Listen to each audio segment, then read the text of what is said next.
All right, Commissioner, we're live. Thank you, Shannon. Good morning, everybody, and Happy New Year. We're going to talk today about the vaccine, where we're at a little bit in the state, but more specifically, where we're at in Lucas County and what we can all expect. This press conference, I do think we're going to start doing a weekly update. Again, I think it's important to make sure that the community understands exactly where we're at with our vaccines. So we're going to try to tell you how many we actually get that week, where we're going to be vaccinating, who's going to be vaccinated, because again, there's a lot of confusion too, and rightly so, of maybe the tier groups, where you fit in, how you're going to be notified. So we're going to do a 30,000 foot view today and try to then in coming weeks drill down into some details that are probably going to be what you're going to want to hear about. So we do have a short PowerPoint that we'll work off of today. And again, please use any of the graphics for whatever you need. I do believe that you will be able to find this on Facebook and YouTube, so the community can refer back to it, and we'll do that probably every week from now on until we really don't need to have updates on vaccinations. So let's do this. Shannon, would you mind starting the PowerPoint presentation, please? Thank you, Shannon. So let's talk a little bit about how does the vaccine get to us, and I think that's first the most important thing. We can talk about some other details later about Pfizer and Moderna and how it's been actually developed to get you a little bit more comfortable to understand really what it is and how it was made and how it might affect you and or the community as we push out the vaccine. But really, both Pfizer and Moderna have produced the vaccine. It does get shipped to us. And again, just a little bit of an overview graphic here for everybody to look at. It gives us, McKesson is the distributor for the Moderna vaccine. It gets to us, and each the vaccine's a little bit different in the way we have to store it. And I think that's important. Because again, it does dictate again how we set up vaccination clinics and pre-register people, and we'll talk about that here in a little bit. Pfizer is the one that you heard about that really is super cold, and you have to have a very special special freezer for that. And we don't have that, but we do. Public health does not have that here locally, but we do have a couple of hospitals that do have the ability to store that. So that vaccine has mainly went to those hospitals and our pharmacies. The Moderna vaccine is the one that we've been getting right now, and it's easier to store. It's really a typical freezer. And then we can put that in the refrigerator, and that's the vaccine that we've been giving out now since a little bit before Christmas. So I think what that does, it all adds up to who's getting it. Because again, once we get it, once the hospital gets it, once the pharmacy gets it, then we have to get those vaccines into arms. And how do we get those in arms? Well, really, and who does it, and who dictates who actually gets it? Who dictates it is the state. And through the federal government. So when we start talking about groups, really those are dictated from Columbus to all the health departments, to pharmacies, to hospitals on who gets it. So who's receiving it right now? Of course, local health department, our department has received doses. Hospitals are receiving doses. Long-term care facilities, and again, I want to make sure that we understand this.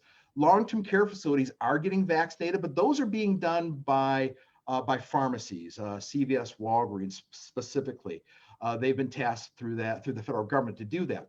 But we're all getting doses. Again, the individuals who are getting vaccinated in, let's say, tier 1 we're in right now, have been dictated by Columbus to each of us and to each of our respective agencies and organizations, and we move that forward.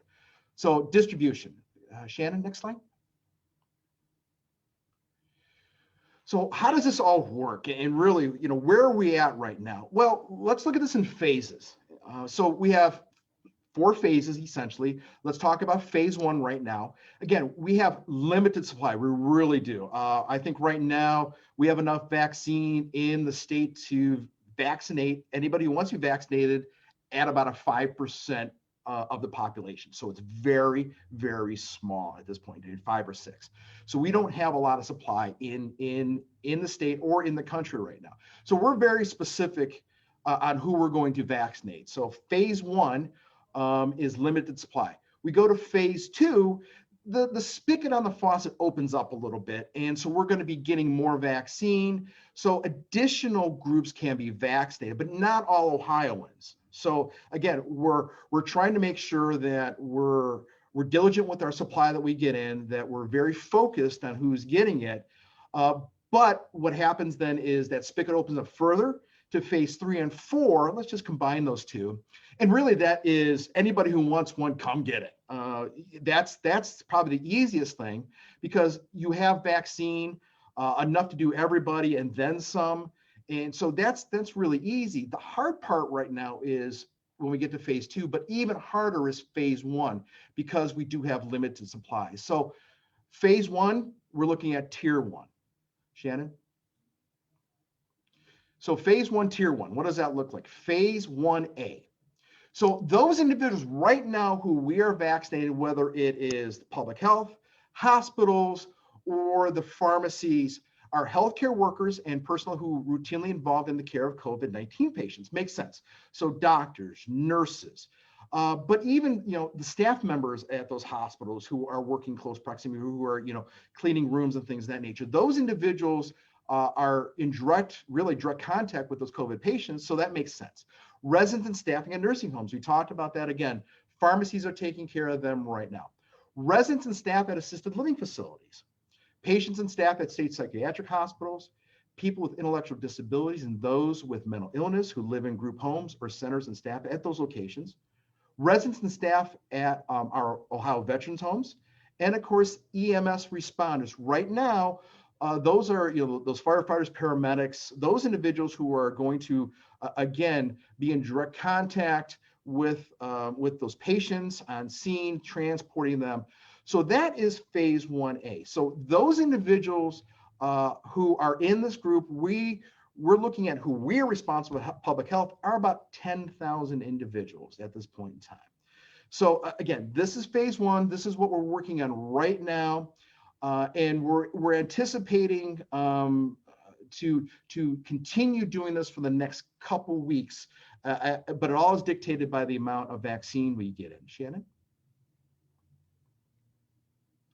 Amounts of vaccine. Everybody's kind of asking about this too. Well, how much vaccine is coming in? Well, what's the population of Ohio? About 11 million, a little bit more than that. Population of Lucas County is about 28,000. Our first shipment was 2,700 doses, so really a drop in the bucket. That came right before Christmas. Right after Christmas, we got 800 doses, and then we were scheduled to receive 700 doses, which we received yesterday. So this is our allotment of vaccine at this point in time for public health. We'll get into hospitals and pharmacies at another time. With the number of doses, but I think it's important for you to realize this is what we're responsible for as the health department. And remember, we're looking at needing about 10,000 doses to be able to do that tier 1A that we're responsible for. So how much have we distributed? Well, you kind of see before the holiday, not many. Again, we were trying to get our feet wet, understand how to actually work the process in limited fashion. We did first responders through Mercy Hospital, through a partnership with them. We've done first responders of 230 and 320. You see those on those 2 days. And then we ran a clinic of about 150. Again, trying to get our feet wet, making sure that we understand all the ins and outs of what we need to do, the resources, and just the process itself. So again, that was during the holiday period. Next slide. So what do we got planned? Again, our initial desire is if we get vaccine in within 7 days, it's out of our shelves, and that's not very aggressive. So eventually, what I like to see us do is within 24, 48 hours, we can get doses in, get doses out. Again, that's very aggressive, but again, I think it's important to make sure that those doses that we have get out into the public as fast as we can, with the understanding that there's always going to be some sort of variable there that, again, we may have to overcome to be able to get that clinic operational, or that vaccine out. Again, a snowstorm could hamper us. So again, this is forecasted for this week, and I will tell you, as of last night, I think We were booked better than 95% of all these vaccinations are spoken for. So by the end of this week, for this week, we should have about 2,200 vaccinations in arms. Again, drop in the bucket relative to what we need. But again, I think it's a good start for us in this community. We're above average for the state average of vaccinating our individuals, but still that's not good enough. We really want vaccine in this community, and that's really our block, our barrier is just the vaccine. I just talked to staff today at this 700 vaccination clinic, and again, it's good that we're doing 700, but we could easily double that at that clinic today, just the process that we're using. So we know as we get more vaccine in, thousands of doses at a time, we can get them out pretty quick. Next slide, Shannon. So where do we go?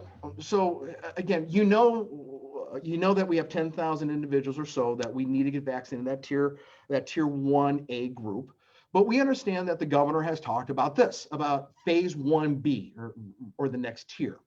And we're really looking at Ohioans age 65 and older, those living with severe congenital, developmental, or early onset medical disorders. And that goal, which is great, and I hope we can do this. Adults who work in our schools, K through 12 only at this point in time, K through 12. And yesterday had a conversation, which we do every week or every other week with all of our schools, talking about many things, but talking about the vaccinations that are coming down here soon for their staff. And many of them have already started canvassing their staff to see who would want to go ahead and get the actual vaccination. So again, that's great for us for pre-planning. But again, the schools are being very proactive again with COVID and the vaccination process that we have at hand right now. More to come on this 1B. I still think it's being worked on down in Columbus, and it's not all the way fleshed out. And as we know from COVID and how we're responding to COVID and things that we have to do, it does change. So bear with all of us as we get information, but we want to be transparent and make sure that you have everything you can at your fingertips to make sure you know when you could be vaccinated or where the vaccinations are. Next slide. How do we do that? Well, we are going to ask you to register right before you get your vaccination. But what we want to do too is see who's interested and where they're at, who want to get vaccinated for COVID-19. This is a screenshot of our opening page for our pre-vaccination form survey that is on our website. So if you go to our website, you can click on that and it'll take you here. Shannon, are we going to try to get to the website? Thank you. So what I want to try to show you here is just kind of walk you through what it looks like so that when you do get on it, you're not surprised. But we're going to be asking you a couple of the different things. Of course, your name, some demographics. Can we scroll down a little bit, Shannon? Thank you so much. Where you live, county of residence. That's going to be important for us. This is important. Your email address. Please give us your email address. We're eventually probably going to get a text box in here too, so we can text you information. But for right now, we really do want to email your information. And what we're planning on doing is every week, whoever signs up for this, we'll get a little bit of a newsletter to talk about the vaccine, maybe some current information about the vaccine. But where we're at with the process and where you might be in that vaccination tier or process or date. We ask you kind of for your employment sector. That's going to help us out. Are you retired, unemployed? Do you work for a pharmacy? Who are you? So we can kind of get an idea then too of where you might end up for your dose that is going to be spoken for someplace. As we scroll down, this is going to be important tier 2 because again, we know that the governor is looking at getting that 1B moving, which includes 65 and older, those with some conditions. And again, you kind of see some of those conditions that we're talking about, those medical conditions, which would put you into that 1B category. Again, this is going to be live today. So we can start actually populating this. So if you're interested in getting the COVID vaccination, please, please, please go to our website and start this pre-registration process. It doesn't mean that you're going to get your vaccine. What it means is we're going to know you want the vaccine so that we can start positioning ourselves to make sure that, again, we get you your vaccine when that tier group is opened up for us. And then also too, if anybody has missed their vaccination, this will help us to kind of understand where we're at in that process. I think the main thing is as we go down the next weeks to months, when we start looking at information, please do as much research as you can on your own, because I think that's really important. Knowledge is power, but make sure it's from a reputable source. Us as the health department, we're going to be branding like the registration form, but we're going to be branding everything to make sure that you know that it's coming from us. We're going to be talking about other groups that we're partnering with that also will have our information. So again, please make sure that you go to the right sources and that they're trustworthy and that they're going to give you as much information as possible. I will tell you the vaccination itself. Just a couple things, and then I think we'll open up for questions for today, and then we'll get into some deeper subjects over the coming weeks. We're tasked too with making sure that when people do receive the vaccine, that there's not any reactions to them or severe reactions. And at this point in time, we've really had no reactions that are out of the ordinary. And that's a good thing. We had one individual that reacted to the vaccination. Again, we know about some of these reactions, and this reaction again was maybe kind of thought about, or that they might have known that they could have reacted. Again, allergic to a food product. So again, that's important to understand how we get these allergic reactions. That was only one in our community so far. It's important for you to understand too. So be knowledgeable, do your research about what could actually maybe give you a reaction that you're going to want to make sure you talk to your doctor about before you actually get the vaccine. But again, out of the thousands of doses that have been given so far, that one reaction, again, we'd rather have zero, but again, we're not seeing more right now.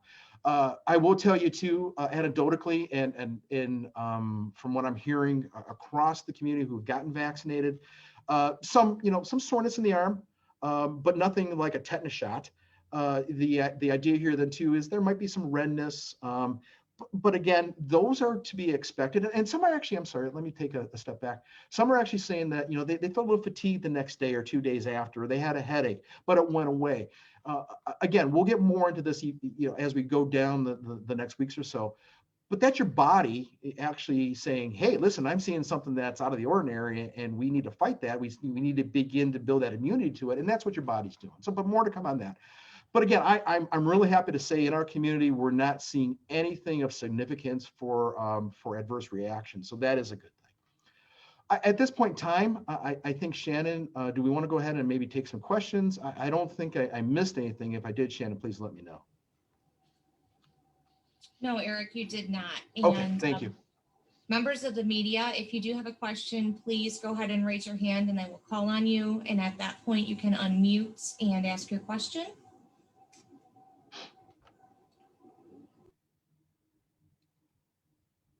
Amy? Hi. A couple things. We've seen a lot of, different things communities are doing when it comes to police officers. We know what happened down in Erie County just yesterday, and I'm wondering with that 1B group, I didn't see them included on that. Where are they? Where does that stand right now? Are they now in the first group? Are they kind of in between? What's the status of that? At this point in time, law enforcement are not in that 1B group. I know that there are a number of organizations, agencies talking with Columbus to figure out exactly how and where law enforcement does fit. Again, I think across the state, what we're trying to do is follow the directive of the governor and ODH and vaccinate those tier 1 individuals.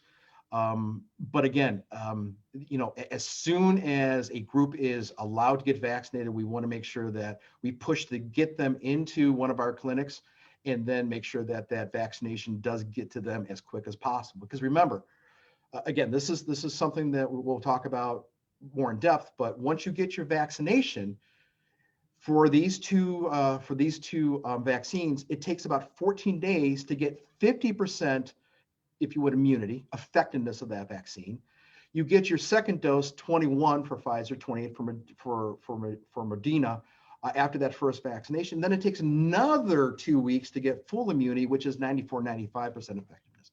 So it's really important to get these groups online quickly. And it goes back to whether it's law enforcement or 65 and older or K through 12. It's really important that, again, we expedite vaccines as much as possible.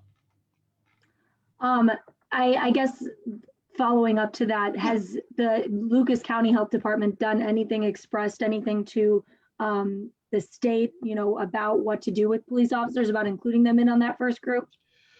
Amy, I'll be very transparent. Yes, actually, Christmas Eve, I was in conversation with local elected officials, as well as the governor's office, to again state the case of why law enforcement should be vaccinated now. That includes correctional officers.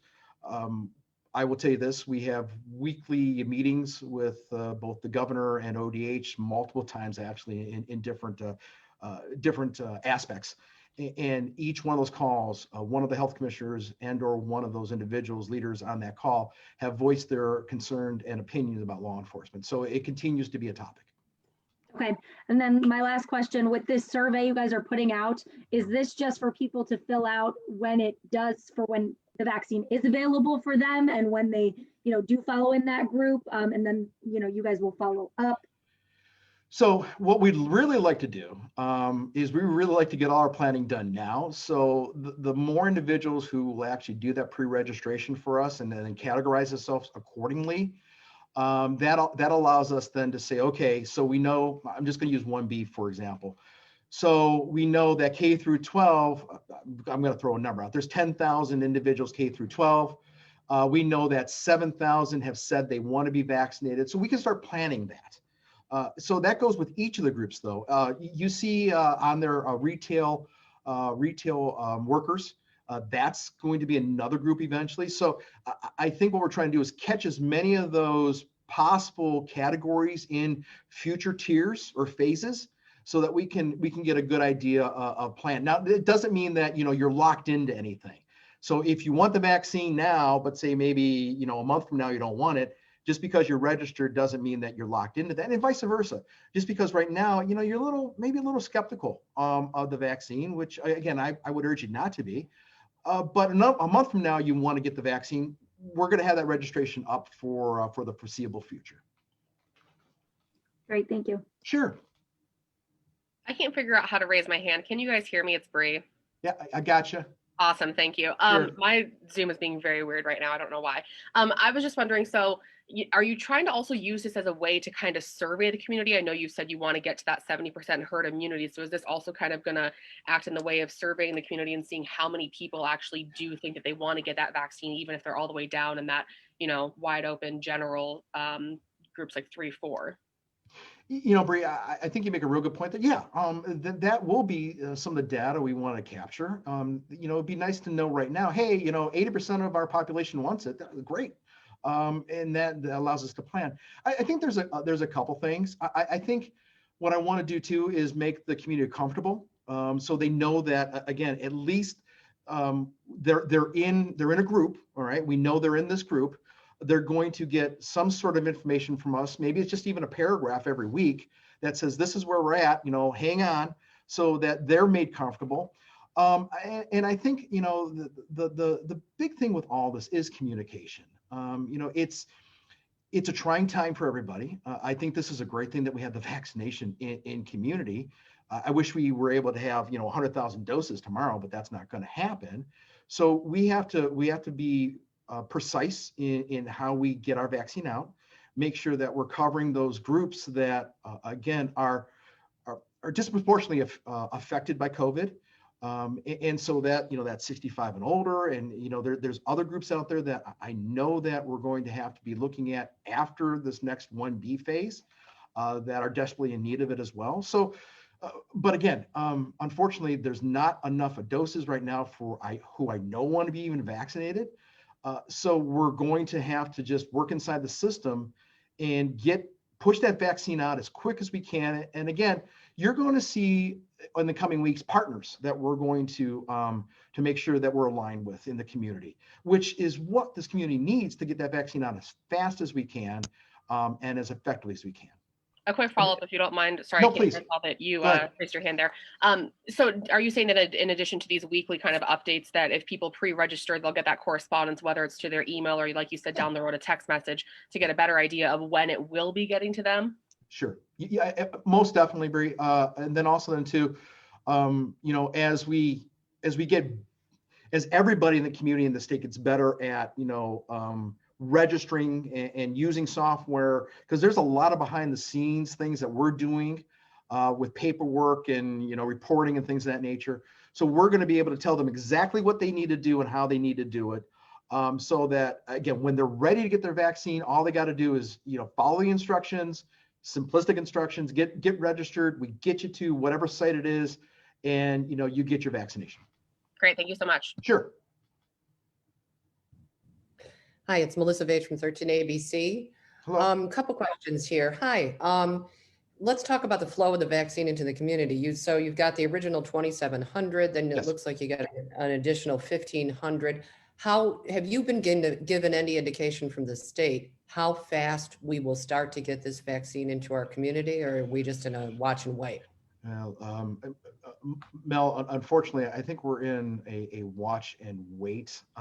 We were pretty excited. I was excited when we got 2,700 the first week. I'm thinking, yeah, we can only go up from here. And then you saw that we dropped down 8 and then 700. So that was a little discouraging from my standpoint, because I know how fast we can get it into arms. If we have arms and we've got the vaccine, again, we can make this flow really quick.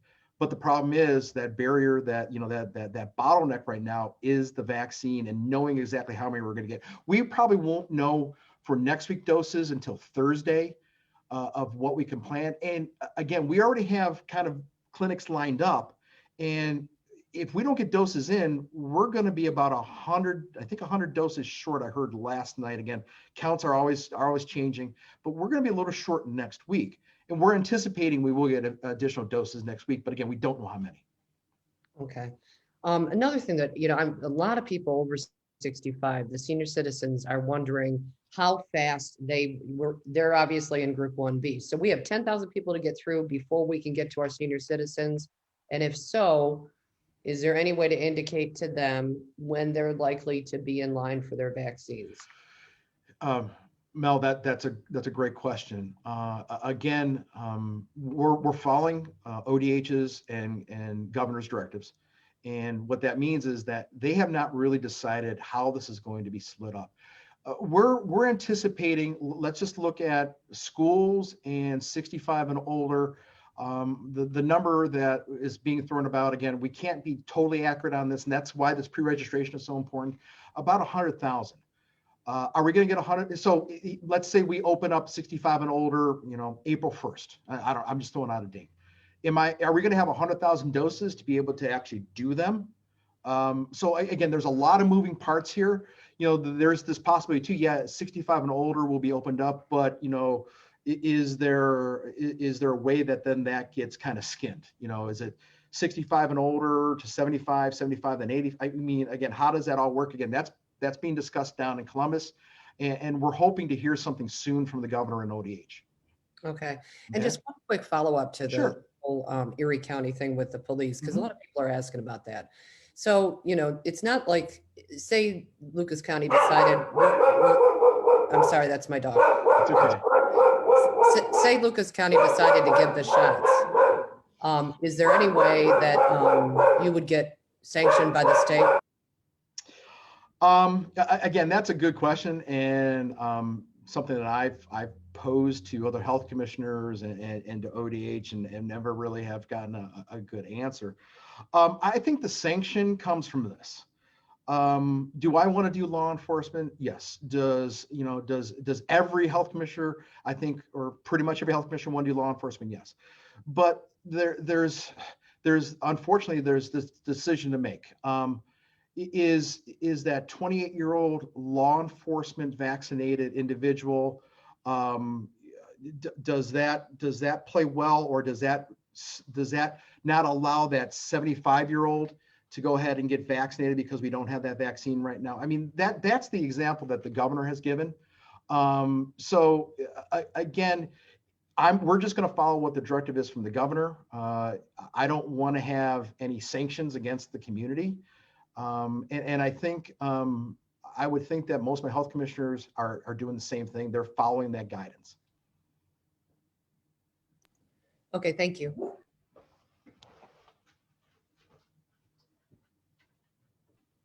My turn? I lost. I'm sorry. There you are, Eric. I'm back. Eric, Yes. so this is Caitlin with the Blade. So I was doing some quick math on the numbers you were giving on doses, and from the chart you shared, it looked like about 4,200 doses had been delivered to the area, and through January 9th, you had plans to distribute about 3,000 of them. But that still leaves another, 1,200 doses that are unaccounted for. Are those spoken for somewhere? So some of those doses have went out to like the psychiatric hospital. There are other doses that are going to be given out next week. There's some doses that are sitting there for first responders. So like I said, when it's all said and done, if we don't have doses delivered next week, which we will, we're going to be short about 100 from what we have right now. And when you say short, you mean short for the second round?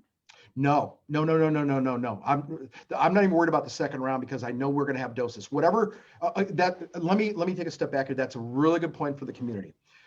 We are, as you saw, maybe that there was some discussion about only giving one dose. We're not doing that here at this point in time.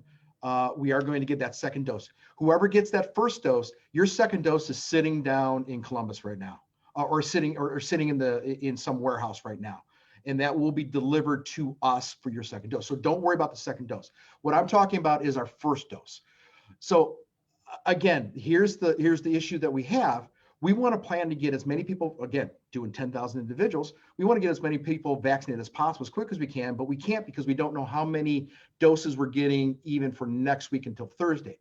So our planning has to be ahead because we don't want to say, oh, hey, by the way, we're going to have another 1,000 doses next week on Friday. Why don't you sign up? I mean, that is hard to do. We're probably going to have to eventually do that the way it's working. But we want to try to get as many people scheduled ahead of time with the understanding that we're going to get some doses in. So we're going to have to hope that we at least get another 100 doses in to be able to cover everybody. But I do expect us to get at least the 700 that we've gotten this week, and then that means that we can do another 700 or another 600 with that 100 doses that we're short. Another 600 doses out. Hopefully that made sense. There's so many moving parts, ladies and gents, that again, I have staff members trying to again take the puzzle and make it all work, and at times it is like herding cats with all this.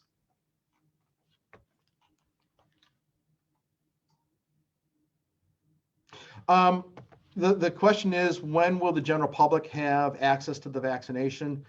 So we're talking about that phase 3 and 4. Again, I would love to be able to give you a definitive date, but let's try June-ish. Again, it all depends on the amount of vaccine that is rolled out. I heard yesterday too, Moderna is going to increase doses, I think by, was it 100 million, if I'm not mistaken? Again, forgive me on that stat. But Moderna is looking at increasing the amount of doses that are for the United States. Pfizer already has. They said that they're going to give an additional 100 million doses before the end of July. So we know at some point in time, we're going to have more vaccine than what we know what to do with. Unfortunately, right now, we don't have enough of vaccine to get in everybody's arms at this point in time. Another question, I think, on the chat. You know, there's a lot of questions too about where do I fall into which tier. Again, if we had enough of doses for everybody, this job would be very easy. We could do it very fast. Just a side note, there was a smallpox outbreak in New York in the 40s. They had to do 600 inoculations for smallpox in their people. They did it within 30 days. So if we're looking at, you know, if we could get 400,000 doses of vaccine, and we could easily do that, but we're not going to get that. We're not going to get that in one full swoop. So where do you fall in? And that, again, is really dictated by Columbus and the doses they think they will get, and then who has the most risk to getting COVID and possibly having significant issues with their outcome. So like a hairdresser, you know, you think about it, you know, a hairdresser spends, you know, a goodly amount of time. Well, not on me. I'm pretty quick, unfortunately. But for the most part, you know, again, you know, they're in front of somebody for 15 minutes in close proximity. So again, that would be a occupation that is relatively, I think, high risk. But again, it goes back to the amount of doses and then really who is most at risk at that point in time. So I would love to say that a hairdresser, you know, is going to be in 1B1, 1B2, 1B3, but we don't know. So again, that's why it's so important for this communication every week to happen, for you to sign up for pre-registration so you get our little, I'll call it a newsletter, so you kind of know what's going on every week.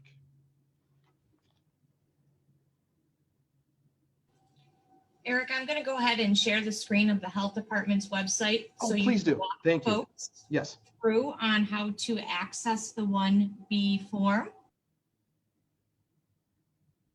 Okay.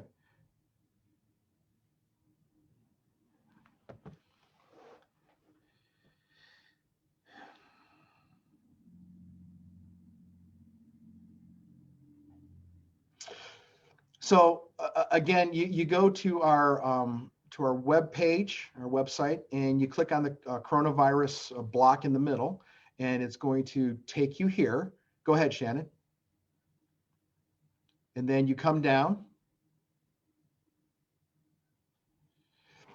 Hey, Shannon, there is some confusion on this. I know this is for 1B right now.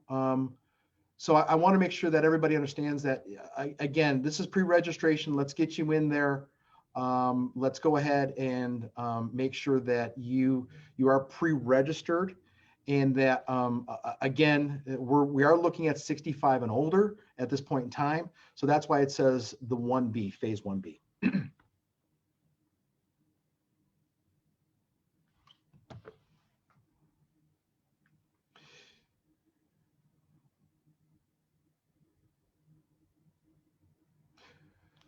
So you'll probably see the website changing periodically, little tweaks as we find out from you as a community that maybe something's confusing, that doesn't make sense. Can you add something? So you'll see little tweaks here and there. So don't be too concerned if you go to the web page one day and something might be a little bit different than the next. Again, this is going to be a website and a plan in motion. Much like that 1B vaccination, because that's what we care about right now, but we're going to care about everybody in the community eventually. So that's why it's so important for us to get that pre-registration up and running. Are there any more questions, concerns?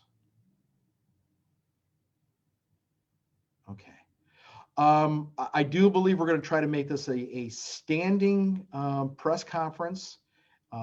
Again, we'll be adding the minutia into additional press conferences. We'll try to get in the weeds a little bit more, not take so much of a 30,000-foot view, so that hopefully we'll be able to answer some of your questions a little bit more in depth. So Shannon, I think that's all I have. I think we are all set. So thank you so much for your time today. This will be uploaded to the TLCHD Facebook page and then also the YouTube channel as well for those who would like to view it at a later time. Thank you for your time today.